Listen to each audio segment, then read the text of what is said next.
ABC 6 News 11 at 11 starts right now. Tonight on ABC 6 News 11 at 11, Merry Christmas. We'll be taking a look at how the holiday was celebrated here in the Ocean State and far beyond. Plus, massive crowds make for a record-breaking holiday travel season across the country. How the weather made it even more difficult. And the last of the victims of October's mass shooting in Maine able to spend the holiday home with family. We'll take you to a send-off from the hospital. We'll get to those stories shortly, but first tonight, our top story at 11 o'clock. Tonight, hundreds in East Providence are going to bed with full stomachs and grateful hearts. Thanks so much for joining us this afternoon. I'm Tiffany Murphy. The 8th annual Christmas dinner happened today in East Providence. ABC 6 News reporter Josh Kerman shows us a closer look at what this means for the community. The Christmas community dinner didn't start as a massive event for the people of East Providence. But in the last few years, it's grown into one of the biggest holiday events. We just started 8 years ago, me and a couple of friends, and it started off as feeding the homeless. We started here feeding the homeless, and it's just grown since. Now we feed anybody that's, we don't want you to be alone. Come and join us, and we're on one big family. The event began back in 2015 and saw a major change in 2019, growing from 50 people to hundreds. But even as they've grown, Costa says they hold on to that core idea. Everyone who comes in for a meal is family.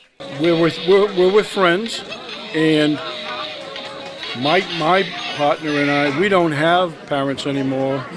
We've lost them. So these friends are our family, and now we have a place to go like we did all the time when we had family. So this is our family now. And the event covers a lot more than just a warm meal.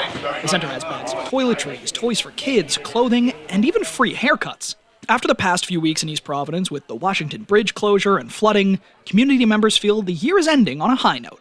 We've had a challenging couple of weeks, but this right here makes it all worth it. We are a very resilient community, and this is all community-centered. So it's definitely a good way to end the season. Monday's event ran from 11:30 to 4:30 and saw 300 residents come through. Now they start getting ready for next year. The second it ends. We actually already started. In East Providence, Josh Kerman, ABC 6 News. The animals at Roger Williams Zoo wrapping up a special Christmas celebration. The zoo taking to Instagram to show their sloths in the holiday spirit. The duo had a little photo shoot as they prepared for Santa.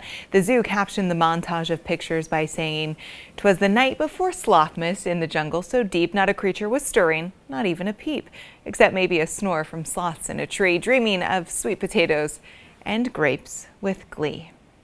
In the spirit of giving back, the Pawtucket Soup Kitchen hosting its annual Christmas Day brunch for those in need today. ABC 6 News reporter Caitlin Gilhouse spent the morning there. It shows community and people are out there doing for each other. For the 32nd year in a row, the Pawtucket Soup Kitchen feeding dozens of people in need at a Christmas Day brunch Monday morning. This is my first time doing it on Christmas, and so just, trying to spread some, really some Christmas cheer for some people that might not have a place to go or might not have some food at the moment, and so trying to help the members from the soup kitchen and, just trying to help out the community. It's reminded by volunteers, giving back does not just need to happen around the holidays. The need for help is always there. Always get involved. There's always places that people can give back depending on what it is that they want to do. Giving back isn't always about the soup kitchen. It could be about, volunteering at school events or at a community event that, your city is having. The soup kitchen also serves a Thanksgiving dinner each year. In addition, they serve breakfast, lunch, and dinner Monday through Friday and a brunch each Saturday. For Now in Pawtucket, I'm Caitlin Gilhouse, ABC 6 News. Now that Santa and his elves can take a much-deserved break, we're taking a look at all they did to get children in the Christmas spirit. Just before classes let out at St. Philip's School in Greenville, the principal, Keith Klein, dressed up as Elf. From student pickup and drop-off, Mr. Klein did definitely not disappoint. He went fishing, threw snowballs, built a fire, and even hung out with the school's mascot, the Cardinal. The school tells us there wasn't a student, parent, or teacher who didn't smile and laugh when they saw him. President Biden and First Lady Jill Biden calling some service members who spent Christmas Day away from home. Jill Biden wrote on social media, "From one military family to another, Their hearts are with the service members, keeping us safe around the world, and their loved ones who may be missing them a little extra today. She also wrote, on behalf of all Americans, they are grateful to them and their families and wish them a Merry Christmas and Happy Holidays. Taking a look at holiday travel at 11 o'clock, record-breaking travel this holiday season as an estimated 7.5 million people took to the skies and millions hit the road to get to their holiday destination. This as a major winter storm crossed the heartland. Blizzard warnings are in effect from Colorado to South Dakota, leaving a white Christmas in its path. Here's ABC's Melissa Adon. It's a white Christmas for many in the Central Plains. But the snowy roads making driving conditions dangerous. A major crash involving several semis closing down I-80 in Nebraska for hours.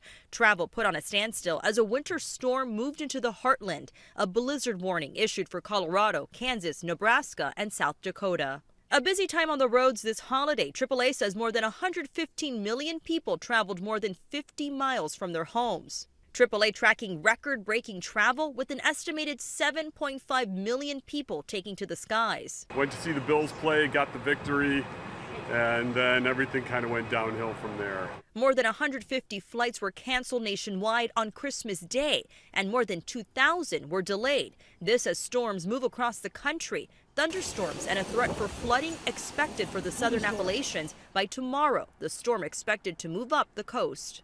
Out west, a flood watch issued for parts of Washington state where heavy rain could cause some river flooding as that storm then moves into Northern California. Melissa Adon, ABC News, Los Angeles. Meanwhile, dense fog in the Chicago area causing flight delays and cancellations Sunday into Christmas Day. At least 198 flights were canceled out of Midway. The Federal Aviation Administration had to issue a ground stop at Midway for most of Sunday morning because of low visibility in the area, but obviously it has lifted since then. Southwest canceling at least 58 flights on Sunday. The airline said it had all hands on deck trying to recover from that huge backlog of delays and cancellations. We'd love to see how you spent the holidays, whether it was with your friends and family at an event or you'd like to show us your decorations. We'd love to see it on our new Now Local News app. We could put it on ABC6 News as well.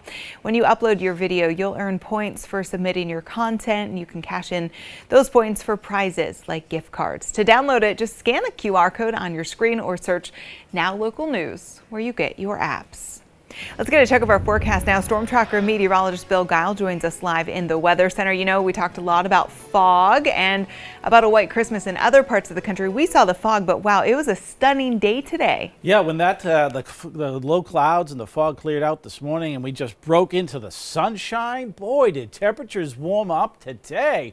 What a Christmas day. 55 degrees we topped off in Providence. New Bedford and Taunton made it to 58 degrees. It was just delightful out there, but now we've cooled back some, and again, we're seeing the fog reforming. In fact, there is a dense fog advisory that'll be in effect until 10 o'clock tomorrow morning.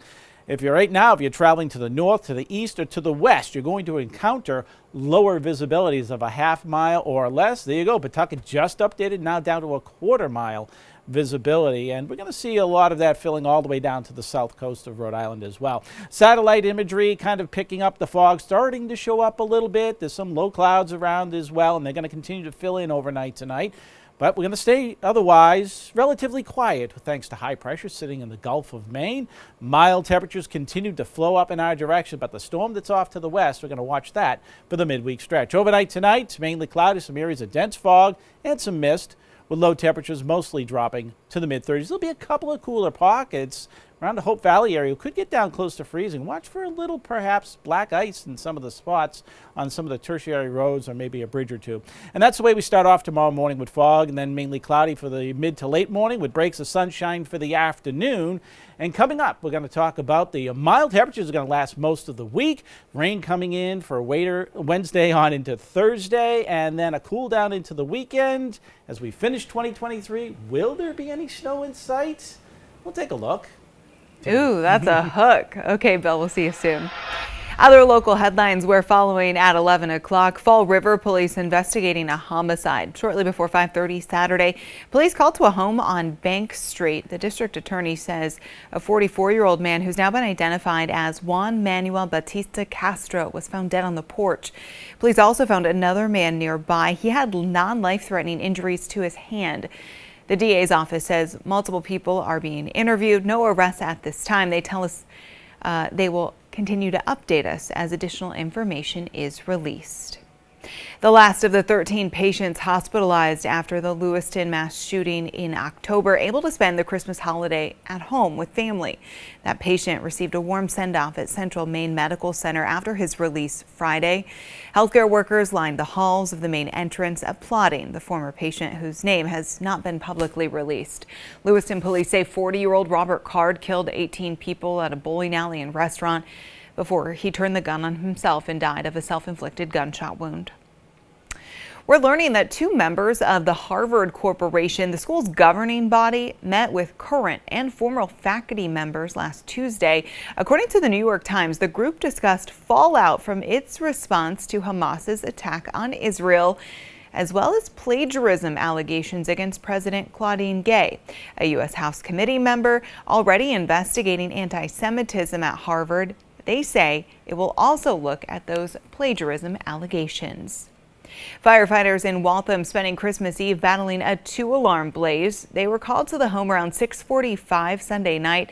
They found flames in the basement.